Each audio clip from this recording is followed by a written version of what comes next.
I think it's a relief to the people of Northeast, especially for really degrading the Boko Haram. If you go to the Northeast, you will try and find out. They used to occupy 17 local governments. They are now not holding any local government. They have but resorted to holding some islands on the Lake Chad and indoctrinating young people, especially girls, roughing them up with explosives and sending them to soft targets, churches, mosques, marketplaces, and motor parks. So really, our first identified assignment of securing the country, we have achieved some success. The economy, we are very lucky. God has heard our prayers. The rainy season were good, the last 2 rainy seasons. We made fertilizer available and some of the inputs, and we have virtually achieved food security. Well, my frustration is that we cannot move faster in prosecuting and punishing the really big corrupt. We made some progress. We recovered a number of assets, fixed assets, and money in banks, including in Europe and America. But under this system, you can't be too much in a hurry. Even if you see, including using whistleblowers, you have to report to the police to go through the rigmarole of full investigation before prosecution. That's my biggest frustration, really. Well, everybody is mindful, firstly, of his immediate constituency, that he or she continues to impress his constituency that he is doing very well. But the frustration, as I said, is taking too long, you know, by my own hope, you know, to see that people are punished, those who have frustrated the economic development of the country. Because what resources we have been getting in terms of revenue, we ought to have been putting it into the infrastructure, the roads, the rail, power, and that will enable innovative Nigerians, you know, entrepreneurs, you know, to go about their own businesses. But when the infrastructure is lacking, there isn't much they can do. No, I always knew that the so-called Nigerian elite, they want to impress on the population, on majority of Nigerians, that they do dictate the terms to governments at all levels, center, state, and local government. But we understand very well. Don't forget, I contested 3 times before I won the 4th time. And in each case, 2003, 2007, and 2011, I ended up to Supreme Court. So really, I understand Nigerian politics. But I found out that the elite are just for themselves. They are just, that's why I didn't so much bother about what they feel and what they threaten they could do. And I'm very pleased that I proved myself right. I hope they will appreciate what sacrifice Nigerians have been making to make them to continue enjoying the position they have achieved, either materially or politically. I think they should be thanking the rest of Nigerians, because Nigerians, majority of them haven't trusted me. They voted me overwhelmingly. And I mentioned it once or twice that what gave me a lot of satisfaction was when I visited all the states, 36 of them, including Abuja. And the people that turned out to listen to me and to see me are more than what anybody could buy or force to come and see me. So I felt that Nigerians really understood me, and they were backing me. And that was proved subsequently during the elections. Yes, I'm confident because, as I told you, I saw the sign that Nigerians understood me. And I reminded you just now, don't forget, I tried 3 times, and it's only the 4th time I won. And there was no local government I haven't visited in this country, no talk of states. Local government, 774 local government between 2003 and 2011. I visited all the local governments. And most of the time, you know, I went by road or I use boats. Very few places I go by air because I was on my own then. I think a culture was developed in the National Assembly that they should dictate the terms. I think which was wrong. It is the executive that dictates the terms and take it before the legislature that will examine it and agree or disagree with it. But when they go around posing that they are the government and not the executive, then that's a problem. And I'm afraid I felt that, and I spoke personally to the Senate President, Saraki, and the leader of the House, Dogara. They could not deny it. I told them, how do they feel to hold the country at ransom for 7 months without passing a budget? So for 7 months, were they thinking? I said, personally, they are not hurting me, they are hurting the country. So really, in terms of patriotism, I think I rated them very, very low indeed. Yes, but there's a constitution. There are things that have to go through them. There is nothing I can do. But to hold a budget for 7 months cannot be justified if you really bother about a country. I feel very bad indeed because there is a failure of neighborhood security in the sense that those who are perpetrating these atrocities against communities and against states and the country, they come from somewhere in Nigeria. Their neighborhoods know them. And we have traditional rulers. Then, of course, the police are in the front line. The police in every major town and city in this country. As I said, they were not given the uniform and the rifle to salute to impress anybody, but to secure the people. In this, I think the community leadership and the police, to some extent, have failed this country. The assurance I can give Nigerians that I will continue to do my best. You see, one of my lucks is that I have gone through all this.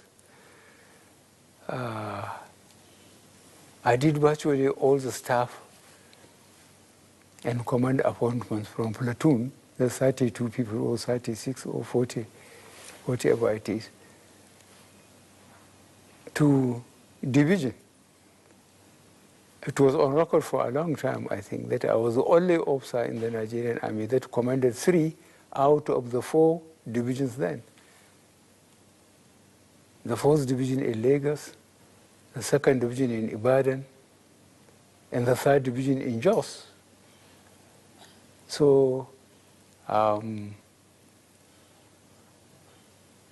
security relative to the time I was on command has really gone down.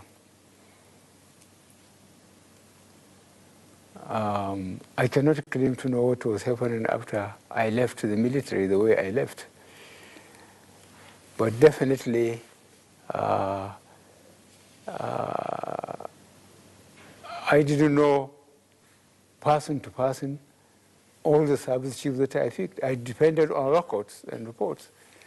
And when we have a case of emergency, I don't think it's the time, you know, to start disorganizing or organizing the military or any law enforcement agency as such. You have to take your time to do it because these are institutions that they know their security more than every Nigerian depend on a strong center.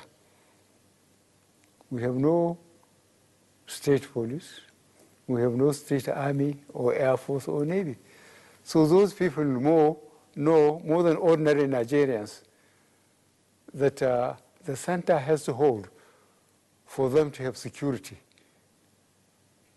both material and physical security. If they allow the center to collapse, automatically they are the one leaving. I'm used to very high standards. I told you I did all the commands and so on, from second lieutenant to general, and commands all over. I'm still expecting more, but I'm thinking of what happened between 1999 to 2014. I suspected a lot of things went wrong, including accountability and the efficiency of the military and law enforcement agencies. I have addressed the cabinet. I said goodbye to them, at least for the 4 years we were to attain by the 29th instant. I still haven't discussed it with anybody, and you will not be the first person I will discuss it with. To begin with, when I addressed this cabinet, I said I am very pleased we didn't have any major scandal. I think that's a major achievement. And anybody who hasn't got any evidence against any minister, then people have to trust me. Which of the ministers I will retain, which ones I will say goodbye, and very sincerely too. I don't go beyond that because I haven't discussed it with anybody yet. I will try to make the police and the judiciary much more efficient.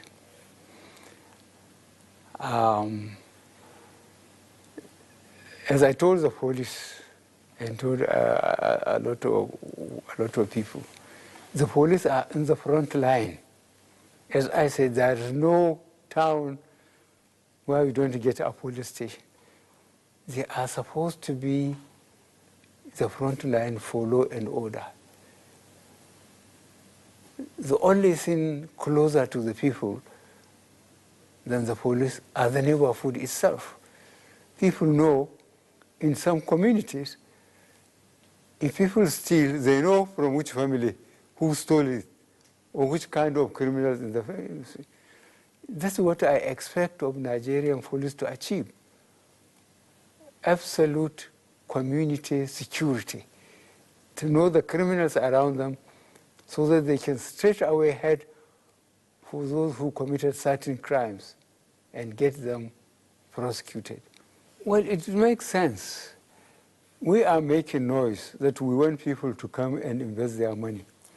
Who will bring his money when his general manager or his own will be abducted? So all those screaming for lack of jobs and so on, because we are not attracting capital investment, they should blame them for not cooperating with law enforcement agencies to get the criminals along among us, the abductors, you know, and the 419ers. They live with them, they know them. They can't accommodate them and then blame government for not building factories. The government cannot build all the factories required and employ all the people and produce all the goods and services. What the government should do is to provide security and convince entrepreneurs, both from abroad and from land, to invest, to employ people, to produce goods and services. And what the ordinary people and what Nigerians should do is expose the kidnappers and the thieves. Next level. Well, I don't know what you make of me, but if you... But you're going to be more ruthless. Well, all those who call me Baba go slow, they will see whether I'm slow or fast. What does that mean, sir? It means that I will persuade the police and the judiciary to be hard. And where I uncover that they are not hard, I will try and trace who is responsible for the slowness. in terms of commanders of police from DPOs upwards. The IG alone cannot do everything. He has to depend on commissioners. The commissioners have to depend on DPOs. Well, it's up to them. If they stay, they know what will happen to them. The others stay and behave themselves, or they better run. My message to Nigerians is they should please expose the criminals in their neighborhoods to help the government clear the country and attract foreign entrepreneurs to come and invest into the country, to create factories, employ people and produce goods and services. This is what will move Nigeria forward. You cannot accommodate criminals in your neighborhood and start blaming government, glibly blaming government that nothing is being done. People are deliberately stopping government from doing anything. Well, I like to start by praising teachers of my generation. I spent 9 years in boarding school, 3 years in primary boarding, and 6 secondary school. Now I think they do 5 years or 4, I don't know how many years. The teachers then, they were treating children and students like their own children. If you do well as a student, they praise you in the classroom and in the assembly hall, which is held daily, 6 times a week. If you misbehave, you will be flogged in front of your class or in the whole assembly hall. So the best out of you is brought physically and academically. You have to be well to survive. You have to do well, be doing well to survive. I was a class monitor. I was a junior prefect. I was a senior prefect. I was a head boy. I earned all those, and I know what I went through. But without good teachers, I wouldn't have been able to do it. I think I went through hell throughout my career in the military. I was a lieutenant in Lagos during the first coup, 15th January 1966. And if you bother about Nigerian history, you read coup, counter coup, civil war, coup, counter coup. I was all in it, including in detention for 3¼ years. So I'm fully qualified, as a suffering Nigerian.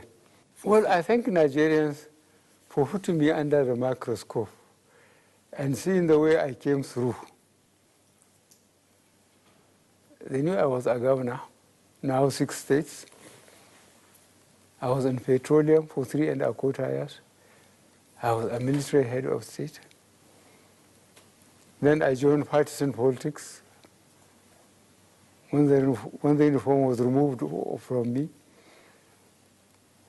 I tried 3 times, ending up in Supreme Court 3 times. And then I won 2015. And now constitutionally, I won the last time, the 5th time. So really, for somebody who has been in the field for 20 years, from bottom to top, I think if Nigerians show respect or love for me, I'm grateful they appreciated my efforts. There's no secret about it. The secret is that I try to survive. So all those who are trying to survive, they better continue trying harder. Eventually they will succeed. It's a question of trying harder and harder. Confused about what? They saw you running. Yes. Try and understand the performance of Hajj and Umrah. There is a certain place where we have to jog. That's all I was doing. I'm complying with the religious terms of doing the thing. And I'm begging God to lead me and make me succeed. And that's a place to do it. And I was doing it very hard. Who is the present before God? He's just as ordinary as you. We are all ordinary before God. Your Excellency, I'd like to say a very big thank you for this opportunity. Thank you for making it very hard for me.